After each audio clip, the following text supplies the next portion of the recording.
A los 63 años, Evelyn Waugh, autor, por ejemplo, Retorno a Pricehead.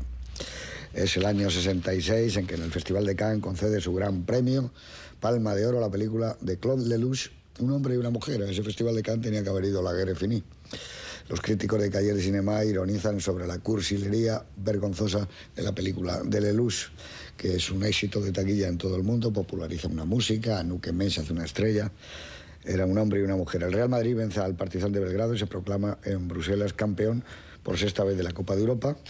Muere Carlos Arruza, quizá el más famoso torero mexicano, y al que el director Val Baticher había filmado los últimos años una película singular con él. A los 46 años también fallece uno de los grandes mitos del cine americano, uno de los más grandes actores, Montgomery Clift, en Un lugar en el sol, De aquí a la eternidad, Estación Termini, La heredera, Yo confieso, y tantas más. El Mundial lo organiza Inglaterra. Tú ya algún partido probablemente verías, Oti. Y gana la 7ª Copa del Mundo de Fútbol y vence en una final muy de la que todavía se sigue hablando, Alemania, por 4-2, con aquel gol fantasma que si votó o no votó dentro de la raya. Ahora, naturalmente, con las cámaras de televisión que hay, se hubiera sabido mucho mejor. En cualquier caso, la raya ahora es mucho más ancha. Mucho más ancha. Carlos Saura gana el Oso de Plata en el Festival de Berlín por su película La caza, que se emitió aquí en este programa hace aproximadamente 4 años. Desde el año 61, 62 hasta el 66, según las estadísticas, han salido de España más de 500.000 de emigrantes en busca de trabajo. El tenista español Manuel Santana gana la final del torneo de Wimbledon, que es otro de los grandes acontecimientos deportivos del año. Muere en París André Breton, gran figura del surrealismo y de las vanguardias europeas.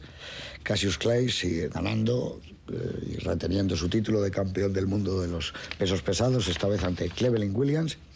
Y digamos, para terminar, que el cine español pierde a quizá su actor más famoso, y para muchos, entre los que me cuento, uno de los 2 o 3 más grandes de toda su historia.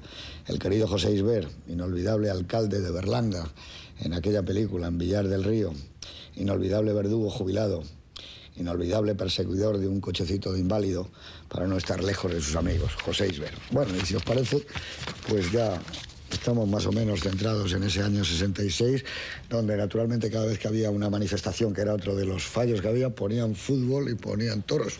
Eso pasaba muchas veces los 1 de mayo, pero había programa doble completo. Ahora ponen sin necesidad de que haya manifestación. Sí, pero antes solo había una televisión y yo recuerdo que ponían una corrida a las 5 de la tarde y si tenía que ser el cordobés o que fuera. Es más, y a las 7 jugaba el Madrid y el Barcelona. Si ahora hicieran una manifestación cada vez que ponen fútbol, sería impresionante esto. Sí, pero ahora ya el fútbol ya es distinto. Ahora se hacen manifestaciones para que no haya tanto. Manifestaciones en canal de pago. Sí, para que no haya tanto, pero es verdad. Pay-per-view. Uno de los problemas que siempre tenían las huelgas generales era que llegaba el 1 de mayo y se hundían porque se trataban de buscar los acontecimientos deportivos más importantes que había, ¿no? Incluso aquí hay alguna referencia cuando están sentados charlando, me parece que hay una tele encendida y un partido de fútbol. Se está viendo, ¿no?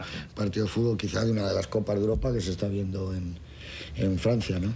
Aparte de ahí un gusto por lo inmediato en la película, que es lo que yo decía, y no sé qué le parecerá a Miguel, que lo emparenta un poco con la Nouvelle Vague, el Boulevard Raspail, la estación de metro de Raspail. Hay cosas como que son muy rodadas, casi algunas da la impresión, con cámara oculta, ¿eh? Yo creo que lo que pasa es que también es el lado documentalista de Avernet, que son parte de sus antecedentes, y sí, que es una película muy centrada en la realidad y muy concreta. No es ni tan abstracta como Muriel, ni tan alejada de la realidad en algún sentido como podía ser Marienbad o sí, pero los documentales, toda la memoria del mundo, el Nuit de Bruilac, todo eso, no sé, aquí lo veo como muy inmediato. Yo creo que es el peso también de que la nueva ola prácticamente está hace 3 o 4 años. Y que está rodando en París y que tienes el mismo escenario. O sea, dice que si ves la película del año 66 una de las 3 que hizo en el 66 de Godard, como Masculin Féminin, pues claro, son casi los mismos bares y casi los mismos estos. Lo que sí que notas es que son gente de otra edad, porque Godard está más bien filmando a jovencitos como... Y aquí sale Yves Montand. Y aquí pues salen Yves Montand, que son de la generación de sus padres, ¿no? Y el tipo de conversaciones que tienen evidentemente es distinto. Aquí es un diálogo como mucho más literario, más escrito, y no el diálogo espontáneo y como más aparentemente o realmente improvisado soplado al oído con un micrófono que hacía Godard, ¿no? Pero yo creo que fundamentalmente lo que tiene la película es como un apegamiento a la realidad, un apego a la realidad que no es el normal en René, ni en sus películas anteriores, ni tampoco en las posteriores. Y yo creo que es un elemento de realismo, no realismo socialista precisamente, pero introducido por Semprún. Como antes decía Oti, hay un elemento de generosidad o de simbiosis, no sé muy bien, porque parece ser voluntario por parte de René con todos sus guionistas. Las películas son siempre no solo de él, sino también de sus guionistas. Todas reflejan y pueden formar parte de la obra de sus autores literarios, que curiosamente la gran mayoría de sus guionistas se han convertido en directores de cine. Incluso Semprún hizo una película que se llamaba Las dos memorias, y es el que de los que ha hecho una, pero es que Marguerite Duras hizo una carrera como directora, Robert lo mismo, y Agnès Jaoui, que es una de sus últimas guionistas, pues ahora acaba de hacer una. Entonces yo creo que esa tendencia que tiene, y también me parece que Aero la ha hecho, a que sus guionistas acaben convirtiéndose en directores, tiene algo que ver con el tratamiento que les da.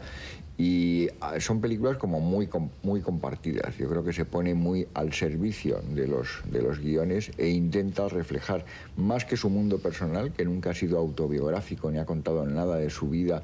René siempre ha sido el contar lo que contaba cada uno de ellos. Si contaba fantasías, y si contaba pues su vida, contaba la vida del guionista. Yo creo que en ese sentido es lo que se puede decir, que la película es muy sempruniana, y la verdad es que si tú lees sus novelas, pues tiene mucho que ver con sus novelas, y probablemente es el único guión de Semprún que es tan autobiográfico, porque todos los demás ya son películas más dentro de un engranaje,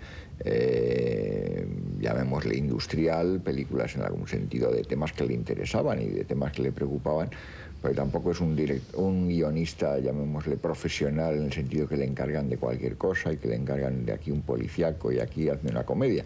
Ha hecho más bien proyectos casi siempre personales. Lo que pasa es que no siempre ha tenido demasiada suerte con los directores, y yo creo que aunque él sea muy amigo de Costa Gabras, pues nunca le han dirigido tan bien como Resnick, que hizo con él también Stavisky después, y que incluso la vez que trabajó Lossi con un guión suyo que tiene que ver mucho con esta historia, que podría ser como una segunda parte, que era Las rutas del sur, pues la verdad es que no pilló a Lossi ni en su momento más inspirado, ni en su momento, digamos, de mejor forma física probablemente, y a mí es una película que me parece complementaria de esta, pero en un aspecto, digamos, penoso, o sea que me parece como una versión mala y fatigada de lo que había aquí. Yo creo que la película tiene un lado enormemente vivo e interesante, y lo que decía antes Oti tenía razón. Cuando yo hablaba de los actores me refería más bien a los secundarios, sí, porque evidentemente Yves Montand, precisamente por ese elemento de amistad, es un poco como el alter ego de Semprún, y por tanto hay mucha identificación entre Semprún y además yo creo que interpreta a Semprún, y como le conoce pues lo hace bien. Además van vestidos iguales. Bueno, yo en la época que le he visto... Con 6 de pico y con cosas así, pero bueno, chalecos... Es muy... incluso hay un elemento, como te diría yo, pues atractivo y presumido que tiene Semprún, que lo da muy bien... que no era menos presumido. No, por eso, que lo da muy bien también Yves Montand, y que además pues tienen, no es que se parezcan físicamente, pero sí que son un poco el mismo tipo de personajes. Son apuestos, hay un poco esa cosa de mezcla de melancolía y de ironía y todo ese tipo de cosas que lo da realmente... Una tristeza. Lo da muy bien. Y yo creo que es una cosa que es curiosa, porque es una película que en el fondo está contando de una manera no discursiva las diferencias de planteamiento que le habían llevado a separarse del Partido Comunista, y está de repente metido eso en la película casi como de pasada, porque la verdad es que en la película no se produce esa ruptura todavía, pero están ya dados los planteamientos, cosa que es una forma de tratar cuestiones políticas en medio de una película como con mucha cotidianidad y muy poco subrayado. Sí, es pero... parte de la materia normal de la vida de esos personajes que viven muy obsesionados por la actividad política, claro, pero que entra en conflicto también con su vida privada, claro, amorosa, etcétera. Sí, pero es verdad esto que decías de la gran complicidad con el guionista y con el mundo del guionista, porque aquí la misma estética de la película es muy crítica, no solamente ya la posición de este alter ego de Semprún, ¿no?, respecto al partido, su disidencia y demás, sino toda la estética, porque a lo que se llamaba totalidad, el bien general, que hubiera supuesto pues una película, una narración mucho más lineal y mucho más totalitaria en su conjunto, sin embargo, está interrumpida